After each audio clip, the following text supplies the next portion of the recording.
তব কথামৃতম তপ্তজীবনম কবিভিরীড়িতম কল্মষাপহম শ্রবণমঙ্গলম শ্রীমদাততম ভুবি গৃহন্তি যে ভুরিদা জনাঃ। নমস্কার, প্রতিদিনের চিন্তা ও প্রার্থনার ধারাবাহিক অনুষ্ঠানের আজকের এই পর্বতে সকলকে স্বাগত জানাচ্ছি। আজ আমরা শ্রী শ্রী রামকৃষ্ণ কথামৃত থেকে বিশেষ অংশ পাঠ করব। পাঠের বিষয় শ্রীরামকৃষ্ণ ভক্ত সঙ্গে কমল কুটিরে শ্রীরামকৃষ্ণ ও শ্রীযুক্ত কেশব সেন। ঠাকুর ক্যাপ্টেনের বাটি হইয়া শ্রীযুক্ত কেশব সেনের কমলকুটির নামক বাটিতে আসিয়াছেন। সঙ্গে রাম, মনমোহন, সুরেন্দ্র মাস্টার প্রভৃতি অনেকগুলি ভক্ত। সকলে দ্বিতলে হলঘরে উপবেশন করিয়াছেন। শ্রীযুক্ত প্রতাপ মজুমদার, শ্রীযুক্ত ত্রৈলোক্য প্রভৃতি ব্রাহ্মভক্তগণ উপস্থিত আছেন। ঠাকুর শ্রীযুক্ত কেশবকে বড় ভালোবাসেন। যখন বেলঘরের বাগান সশিষ্য তিনি সাধন ভজন করিতেছিলেন, কিছুদিনের মধ্যে ঠাকুর একদিন বাগান গিয়া তাহার সহিত দেখা করিয়াছিলেন, সঙ্গে ভাগ্নেয় হৃদয়রাম। বেলঘরের ওই বাগানে তাহাকে বলেছিলেন, তোমারই ল্যাজ খসেছে, অর্থাৎ তুমি সব ত্যাগ করে সংসারের বাহিরেও থাকতে পারো, আবার সংসারেও থাকতে পারো। যেমন ব্যাঙাচির ল্যাজ খসলে জলেও থাকতে পারে, আবার ডাঙাতেও থাকতে পারে। পরে দক্ষিণেশ্বরে, কমলকুটিরে, ব্রাহ্মসমাজ ইত্যাদি স্থানে অনেকবার ঠাকুর কথার ছলে তাহাকে উপদেশ দিয়েছিলেন, নানা পথ দিয়া, নানা ধর্মের ভিতর দিয়া ঈশ্বর লাভ হতে পারে।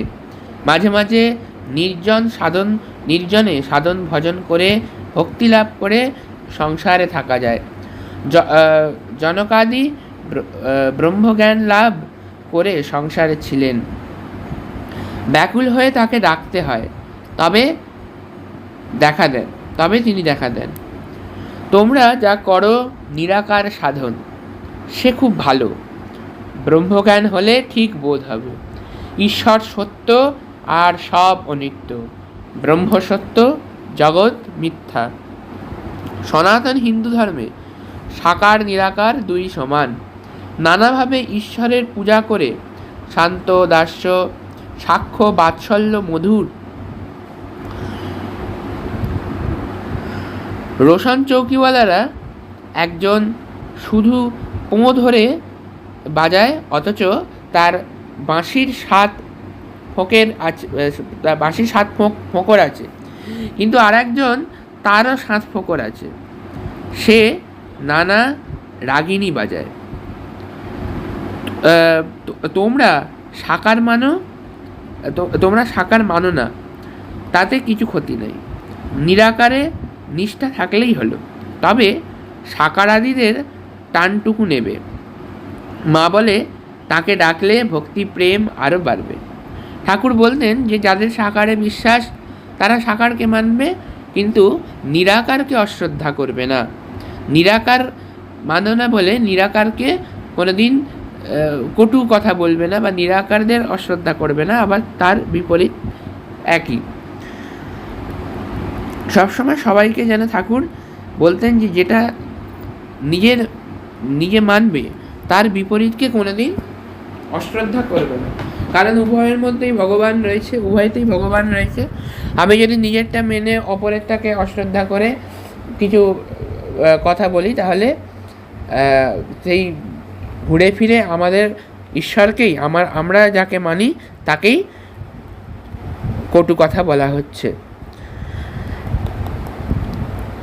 কখনো দাস্য, কখনো সাক্ষ্য, কখনো বাৎসল্য, বা কখনো মধুর ভাব। কোনো কামনা নেই, তাকে ভালোবাসি, এটি বেশ। এর নাম অহেতুকী ভক্তি। টাকা করি মান কিছুই চাই না, কেবল তোমার পাদপদ্মে ভক্তি চাই। গানে বলছে, আমি ধন চাই না, শুধু পদই অভিলাষী, দীন ভক্তে দেখা দাও হে ঠাকুর ভকত বিলাসী। সেইটি বলছে, সেটি হচ্ছে অহেতুকী ভক্তি। বেদ পুরাণ তন্ত্রে এক ঈশ্বরের কথাই আছে ও তার লীলার কথা। জ্ঞান ভক্তি দুই আছে। সংসারে দাসীর মতন থাকবে, দাসী সব কাজ করে কিন্তু দেশে মন পড়ে আছে। মনিবের ছেলেদের মানুষ করে, বলে ওরে হরি, ওরে আমার রাম আমার হরি, কিন্তু জানে ছেলে আমার নয়। তোমরাও যে নির্জনে সাধন করছো এ খুব ভালো, তার কৃপা হবে। ঠাকুর বলছে যে দাসীর মতন সব কাজ করবে সংসারের, কিন্তু মন যেন সে ঘরে ওর যেমন পড়ে আছে তেমনই সংসারে সমস্ত কাজ করবে, কিন্তু মন পড়ে থাকবে ভগবানের শ্রীচরণে। জনক রাজা নির্জনে কত সাধন করেছিলেন, সাধন করলেই তবে সংসারে নির্লিপ্ত হওয়া যায়।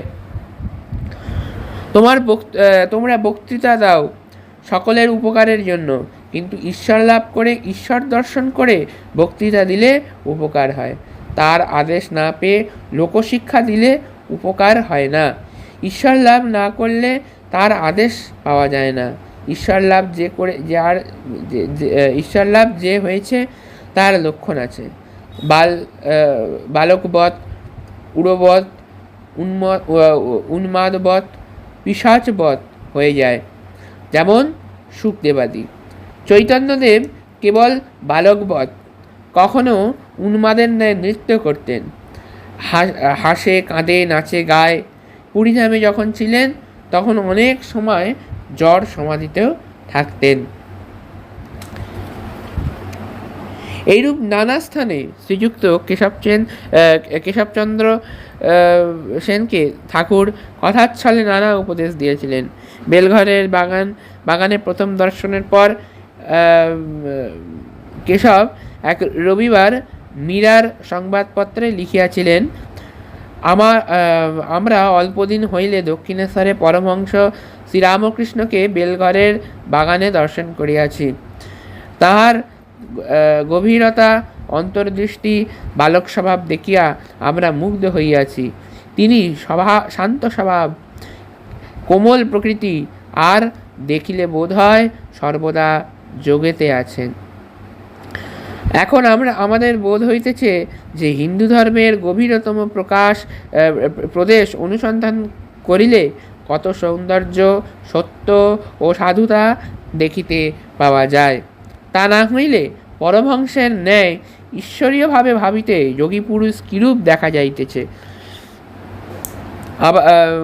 পরবর্তী সময়ে তিনি টাউন হলে বক্তৃতা দিলেন, বিষয় ব্রাহ্ম ধর্ম ও আমরা কি শিখিয়াছি, আওয়ার ফেথ অ্যান্ড এক্সপিরিয়েন্স। তাহাতেও হিন্দু ধর্মের সৌন্দর্যের কথা অনেক বলিয়াছিলেন। ঠাকুর তাহাকে যেমন ভালোবাসিয়াছিলেন, কেশবও তাহাকে তদ্রূপ ভক্তি করিতেন। প্রায় প্রতি বৎসর ব্রাহ্মোৎসবের সময় অন্যান্য সময়েও কেশব দক্ষিণেশ্বরে যাইতেন ও তাহাকে কমলকুটিরে লইয়া আসিতেন। কখনো কখনো একাকী কমলকুটির দ্বিতলে উপাসনা কক্ষে পরম অন্তরঙ্গ জ্ঞানে ভক্তি ভরে লইয়া যাইতেন ও একান্তে ঈশ্বর পূজা ও আনন্দ করিতেন। 1879 ভাদ্র উৎসবের সময় আবার কেশব ঠাকুরকে নিমন্ত্রণ করিয়া বেলঘরের তপোবনে লইয়া যান। 15 সেপ্টেম্বর সোমবার, আবার 21 সেপ্টেম্বর কমলকুটিরে উৎসব যোগদান করিতে লইয়া যান। এই সময় ঠাকুর সমাধিস্থ হইলে ব্রাহ্ম ভক্ত সঙ্গে তাহার ফটো নেওয়া হয়। ঠাকুর দণ্ডায়মান সমাধিস্থ, ঠাকুর ধরিয়া আছেন, হৃদয় ঠাকুরকে ধরিয়া আছেন। 22 অক্টোবর মহাষ্টমী নবমীর দিন কেশব দক্ষিণেশ্বরে গিয়া তাহাকে দর্শন করিলেন। ওই 1879 29 অক্টোবর বুধবার কোজাগর পূর্ণিমার বেলা 1টার সময় কেশব আবার ভক্ত সঙ্গে ঠাকুর শ্রীরামকৃষ্ণকে দক্ষিণেশ্বরে দর্শন করিতে যান। স্টিমারের সঙ্গে 1খানি বাজরা, 6খানি নৌকা, 2খানি ডিঙি, প্রায় 80 জন ভক্ত, সঙ্গে পতাকা, পুষ্পপ্লবক, খোল করতাল ভারী খোল করতাল ভেরি হৃদয়ে অভ্যর্থনা করিয়া কেশবকে স্টিমার হইতে আনেন। গান গাইতে গাইতে সুরধ্বনির তীরে হরিবলকে বুঝি প্রেমদাতা নিতাই এসেছে। ব্রাহ্মভক্তগণ পঞ্চবটী হইতে কীর্তন করিতে করিতে তাহার সঙ্গে আসিতে লাগিলেন। সচ্চিদানন্দ বিগ্রহ, রূপানন্দ ঘন, তাহাদের মধ্যে ঠাকুর মাঝে মাঝে সমাদিষ্ট। এই দিনে সন্ধ্যার পর বাধাঘাটে পূর্ণচন্দ্রের আলোকে কেশব উপাসনা করিয়াছিলেন। উপাসনার পর ঠাকুর বলিতেছেন, তোমরা বলো, ব্রহ্ম আত্মা ভগবান, ব্রহ্ম মায়া জীব জগৎ, ভগবৎ ভক্ত ভগবান। কেশবাদী ব্রাহ্মভক্তগণ সেই চন্দ্রালোকে ভাগীরথী তীরে সমস্বরে ঠাকুরের সঙ্গে সঙ্গে এই সকল মন্ত্র ভক্তিভরে উচ্চারণ করিতে লাগিলেন।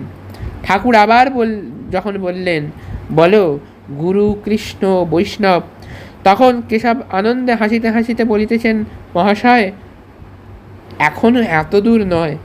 গুরু কৃষ্ণ বৈষ্ণব আমরা যদি বলি, লোকে বলিবে গোঁড়া। ঠাকুরও হাসিতে লাগিলেন ও বলিলেন, বেশ, তোমরা ব্রাহ্মরা যতদূর পারো তাহাই বলো। কিছুদিন পরে 13ই নভেম্বর কালী পুজোর পরে রাম মনমোহন গোপাল মিত্র দক্ষিণেশ্বরে ঠাকুরকে প্রথম দর্শন করেন। 1880 খ্রিস্টাব্দে একদিন গ্রীষ্মকালে রাম ও মনমোহন কমল কুটিরে কেশবের সহিত দেখা করিতে আসিয়াছিলেন। তাহাদের ভারী জানিতে ইচ্ছা, কেশববাবু ঠাকুরকে কিরূপ মনে করেন। তাহারা বলিয়াছিলেন। কেশববাবুকে জিজ্ঞাসা করাতে বলিলেন, দক্ষিণেশ্বরে পরমহংস সামান্য নহে। এখানে পৃথিবীর মধ্যে এত বড় লোক কেউ নাই। ইনি এত সুন্দর, এত সাধারণ ব্যক্তি, ইহাকে অতি সাবধানে সন্তর্পণে রাখতে হয়। অযত্ন করলে এর দেহ থাকবে না। যেমন সুন্দর মূল্যবান জিনিস গ্লাস কেসে রাখতে হয়। আজ আমাদের পাঠের এতটাই। পরবর্তী দিনে এর বাকি অংশ আমরা পাঠ এবং আলোচনা করব। ওম তব কথামৃতং তপ্ত জীবনম কবিভিরীড়িতং কল্মষাপহং শ্রবণমঙ্গলম শ্রীমদাততং ভুবি গৃহন্তি ये ভুরিদা জনাঃ। নমস্কার।